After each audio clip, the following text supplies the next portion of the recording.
이런 식의 한숨을 많이 쉬는 것 같아요. 그러니까 답답하고 지치니까 그냥 이런 한숨이 저절로 나오게 되고, 또 자책을 많이 하시다 보니까 네, 뭐 제가 그렇죠 뭐, 이런 좀 자포자기하는 말투를 많이 쓰시게 됩니다. 또 한 가지 특징은 자꾸만 어떤 선택을 할 때 라는 말을 하게 됩니다. 사실 많은 분들이 오해를 하세요. 우울증이라고 해서 마냥 우울하거나 슬픈 감정이 들어야 된다라고 생각하시지만,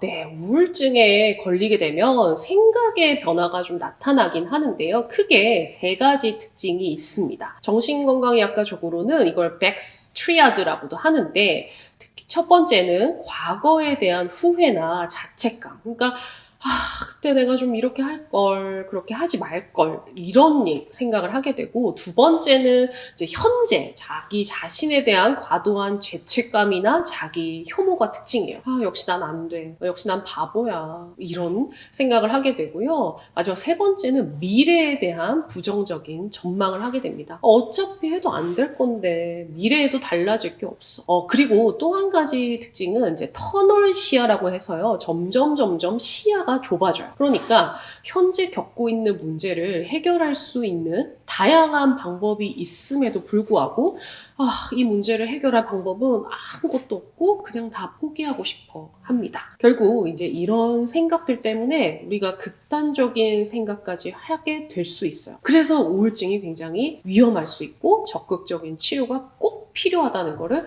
말씀드리고 싶어요. 그러니까는 난 어차피 과거에도 못했고 지금도 형편없고 미래에도 가망이 없어. 그냥 이대로라면 나는 죽는 게 낫겠어 라고 하는 아주 위험한 생각까지 하게 될 수 있습니다. 생활 패턴은 어떠냐? 점점 더 고립되는 생활을 하게 돼요. 그러니까 그전에는 되게 재밌었던 것도요.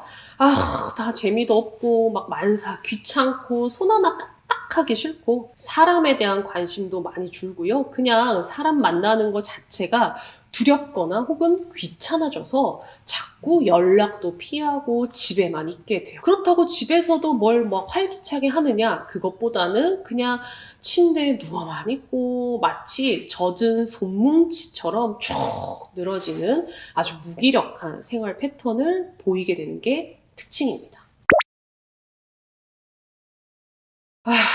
이런 식의 한숨을 많이 쉬는 것 같아요. 그러니까 답답하고 지치니까 그냥 이런 한숨이 저절로 나오게 되고, 또 자책을 많이 하시다 보니까 네, 뭐 제가 그렇죠 뭐, 그래 내가 그렇지 뭐, 이런 좀 자포자기하는 말투를 많이 쓰시게 됩니다. 또 아무래도 톤이 다운이 되고 말에 힘이 없고 좀 축 처질 수가 있어요. 표정 변화도 실제로 세로토닌이 부족하기 때문에, 우리 세로토닌이 근육의 텐션을 높여주는 역할을 하거든요. 근데 이게 부족하니까 표정도 축 처지고 점점 무표정해집니다. 또 에너지가 마치 방전되어서 고갈된 모습을 상상하시면 될 것 같아요. 또 한 가지 특징은 잘 모르겠어요 라는 말을 많이 하시는데, 이건 우울증의 증상 중에 우리 우유부단해진다. 그러니까 결정을 내리기가 어렵고 갈등이나 고민이 많아지고 불안이 높아지거든요. 그러니까 자기 자신에 대한 자신감이 부족하게 되니까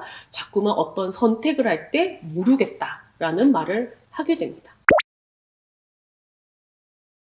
그쵸. 이게 저도 꼭 말씀드리고 싶은데, 사실 많은 분들이 오해를 하세요. 뭐냐면 우울증이라고 해서 마냥 우울하거나 슬픈 감정이 들어야 된다라고 생각하시지만, 실제로 많은 분들과 진료를 해보면 그런 감정 변화를 못 느끼는 경우가 훨씬 많습니다. 무슨 말이냐? 그러니까 주요 우울장애의 진단 기준이 있는데, 반드시 두 가지 중에 하나는 꼭 있어야 돼요. 그게 한 가지는 우울한 감정이지만 또 다른 하나는 흥미 저하거든요. 이 두 가지가 다 있어야 되는 게 아니라 하나만 있어도 된다는 거예요. 그 말은 우울한 기분이 없더라도요, 매사에 내가 재미가 없고 흥미가 없고, 우리 왜 삶의 낙이라고 하잖아요. 그런 낙이 없는 것도 우울증의 핵심적인 증상일 수가 있는 거죠. 그래서 제가 이제 진료를 하다가 생각보다 우울증이 좀 깊으세요 라고 하면은, 제가요? 저 안 슬픈데요? 제가 우울증이 있다고요? 이렇게 이제 깜짝 놀라시는 분들도 꽤 많으십니다.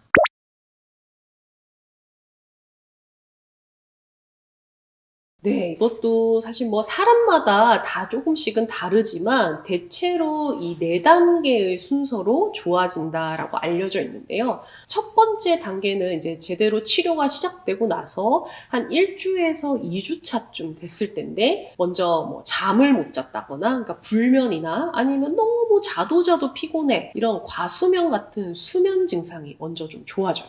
그리고 식욕이 떨어졌거나 혹은 폭식을 하는 이런 식욕 조절이 안 되는 것, 그 다음에 여기저기 막 쑤시거나 아프거나 만성 피로와 같은 그런 피로감, 이런 신체 증상이 먼저 좋아지게 됩니다. 그리고 나서 이제 2단계는 보통 2주차에서 4주차라고 하는데 불안하고 초조했던 그런 마음이 좀 좋아져요. 그리고 이때부터 우리 막 집중력이 회복되기 시작하는데 우울증이 심하면 기억력도 자꾸 깜빡깜빡하고 자꾸 집중을 잘 못해요. 그런 것들이 줄어들면서 좀 놓쳤던 것들, 잊어버리는 것들이 줄어들게 됩니다. 3단계는 바로 3주차에서 6주차 정도라고 보시면 되는데 이제 이때부터 우리 우울한 기분 증상이 호전되기 시작해요. 아까 우울함이 없었다면 흥미 저하가 있었다고 했죠. 그럼 흥미가 없었던 것들이 이제야 조금씩 재미있는 것도 생기게 됩니다. 그러니까 예전에 좋아했던 거에 대한 관심이 다시 생기거나